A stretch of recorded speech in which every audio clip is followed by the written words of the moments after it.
Good evening students. आपणा सर्वांचं career vision अकॅडमीच्या online प्लॅटफॉर्मवर स्वागत आहे.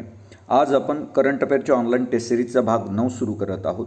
त्यामधला जो पहिला प्रश्न आहे, ग्लोबल जेंडर गॅप इंडेक्स 2023 लैंगिक समानतेच्या बाबतीत 146 देशांमध्ये भारताचा कितवा क्रमांक आहे, असा हा प्रश्न आहे. भारताचा ग्लोबल जेंडर गॅप इंडेक्स 2023मध्ये 146 देशांमध्ये 127वा क्रमांक आहे. ही बाब तुम्ही लक्षात ठेवा. दुसरी एक महत्त्वाची बाब या बाबतीत लक्षात ठेवा का भारताचं जे स्थान आहे, जवळपास भारताचं जे स्थान आहे ते 8 स्थानांनी सुधारलेलं आहे. कारण भारत हा 2022मध्ये जर आपण बघितलं तर 135व्या स्थानावर होता. जगामध्ये या ग्लोबल जेंडर गॅप इंडेक्स 2023नुसार जगामध्ये सर्वात अधिक लिंग समानता आपल्याला आईसलँड या देशामध्ये दिसून येते. जवळपास आईसलँड हा देश सलग 14व्या वर्षी लिंग समानतेमध्ये प्रथम क्रमांकावर आहे. त्यानंतर दुसऱ्या क्रमांकावर लिंग समानता आपल्याला नॉर्वेमध्ये पाहायला मिळते आणि तिसऱ्या क्रमांकावर फिनलँड या देशामध्ये. परंतु सर्वात कमी लिंग समानता म्हणजेच लिंग असमानता ही आपल्याला अफगाणिस्तान या देशामध्ये पाहायला मिळते. अफगाणिस्तानचा या ग्लोबल जेंडर गॅप इंडेक्समध्ये 146वा क्रमांक आहे. ही बाब तुम्ही लक्षात ठेवा. आपण या प्रश्नपत्रिकेमधला प्रश्न क्रमांक 2 बघणार आहोत, जो अत्यंत महत्त्वाचा आहे आगामी स्पर्धा परीक्षेच्या दृष्टिकोनातून.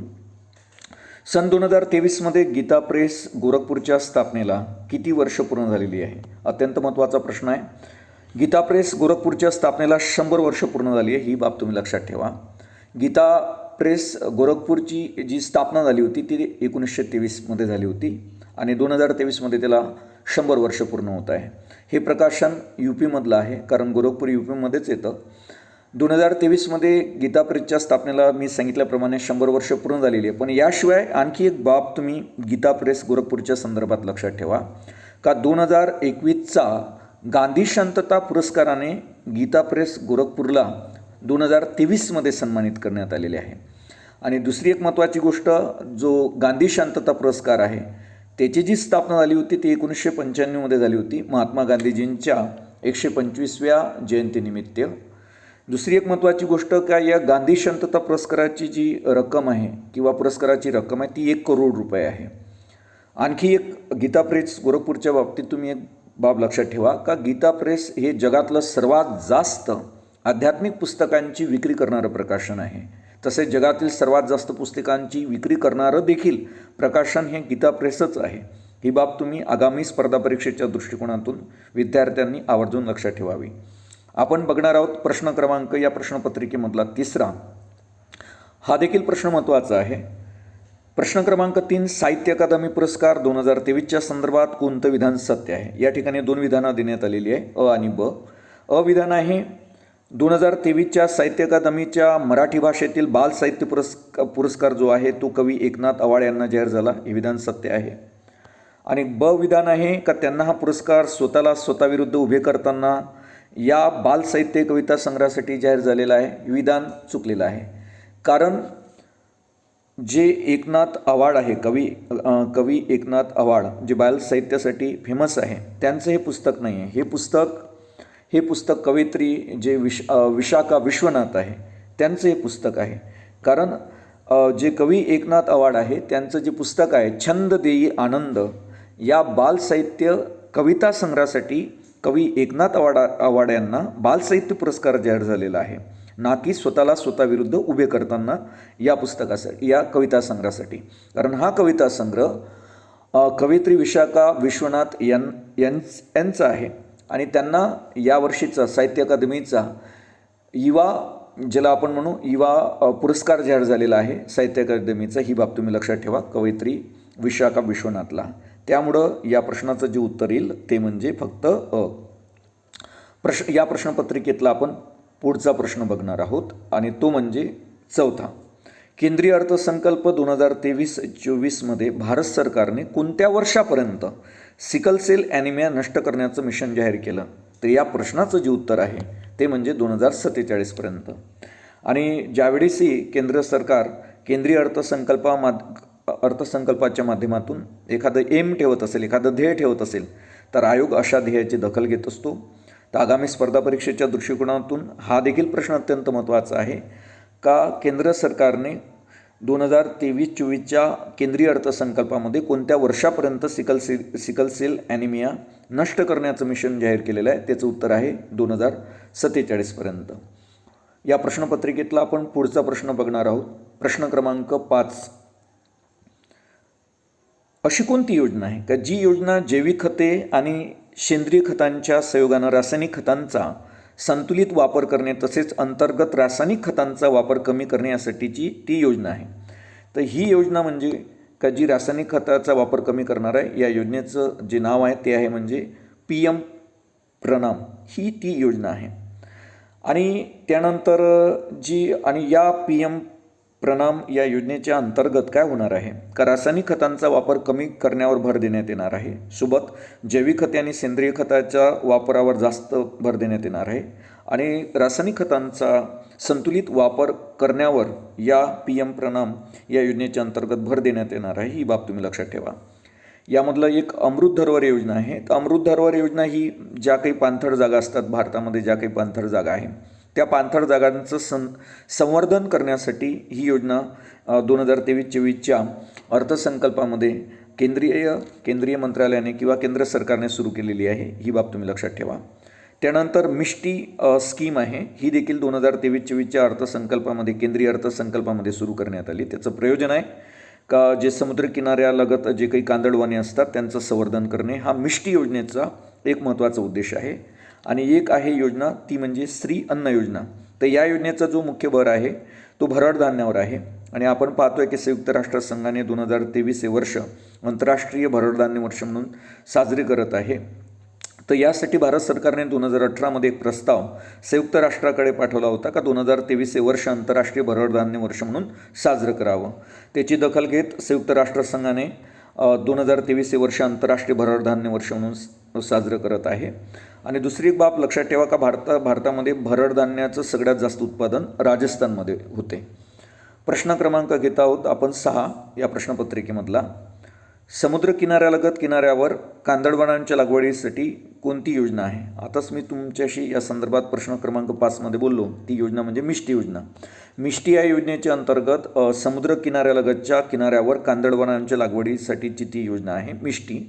आणि कांदळवन हे सुनामी रोखण्यासाठी अत्यंत महत्त्वाची भूमिका बजावतात. शिवाय ते एक ज्याला आपण इकोटोन निर्माण करतात, म्हणजे एक वेगळ्या प्रकारची पारिस्थितिकी अवस्था या आपल्याला कांदळवनांच्या परिसरामध्ये पाहायला मिळते. आणि पर्यावरणाच्या दृष्टिकोनातून कांदळवने जी असतात तर ती अतिशय महत्त्वाची असतात. ही बाब तुम्ही लक्षात ठेवा. आणि ते ऑक्सिजन सप्लायसाठी देखील काम करतात. प्रश्न क्रमांक आपण पाहणार आहोत 7. क्रीडामधला हा प्रश्न आहे. ॲलेक्सिया पुटेलास हिला फिफाचा सन 2022चा सर्वोत्कृष्ट महिला फुटबॉलपटू पुरस्काराने 2023मध्ये सन्मानित करण्यात आले. ती कोणत्या देशाची खेळाडू आहे? तर ॲलेक्सिया पुटेलास जी आहे ती फ्रान्स या देशाची. ही बाब तुम्ही लक्षात ठेवा.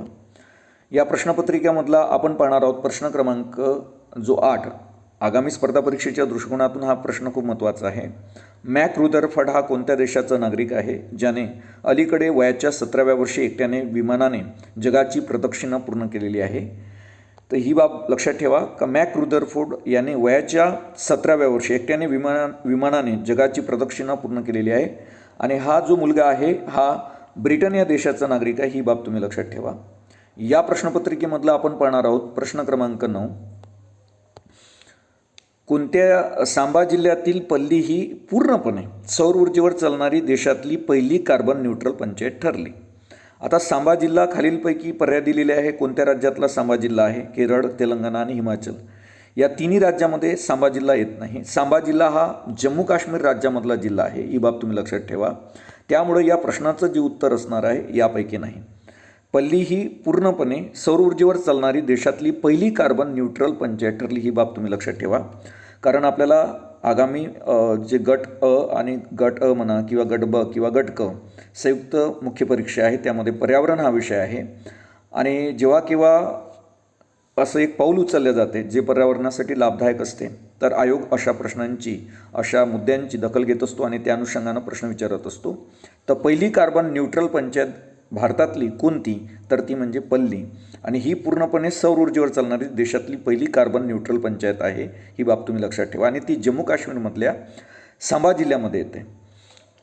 आपण पाहणार आहोत प्रश्न क्रमांक 10. कलकत्ता ट्रॉम सेवेला 2023मध्ये किती वर्ष पूर्ण झाले? हा प्रश्न देखील आगामी स्पर्धा परीक्षेच्या दृष्टिकोनातून महत्त्वाचा आहे, कारण कलकत्ता ट्रॉमला जवळपास 24 फेब्रुवारी 1873मध्ये ही कलकत्ता ट्रॉम सुरू झाली होती. 24 फेब्रुवारी 1873. आता या कलकत्ता ट्रॉम सेवेला तर 150 वर्ष पूर्ण झालेली आहे आणि रेल्वेसारखाच प्रकार आहे हा, परंतु रस्त्यावरून किंवा आपण ज्याला रोड म्हणतो त्या रोडवरून स्ट्रीटवरून रेल्वेची रूळ गेलेला असतो आणि त्यावरून ही कलकत्ता ट्रॉम चालते. ही बाब लक्षात ठेवा. मुंबईमध्ये देखील होती ही. तर कलकत्ता ट्रॉम सेवेला 2023मध्ये 150 वर्ष पूर्ण झालेली आहे. ही बाब तुम्ही लक्षात ठेवा. आगामी स्पर्धा परीक्षेच्या दृष्टिकोनातून हा प्रश्न अत्यंत महत्त्वाचा आहे. आपण या प्रश्नपत्रिकेमधला प्रश्न क्रमांक पाहणार आहोत 11. ऑक्टोबर 2022मध्ये बंगालच्या उपसागरात निर्माण झालेल्या सित्रांग या चक्रीवादळाचं नामकरण कोणत्या देशाने केले? या प्रश्नाचं उत्तर आहे थायलंड या देशाने बंगालच्या उपसागरात निर्माण झालेल्या सित्रांग या चक्रीवादळाचं नामकरण केलेलं आहे.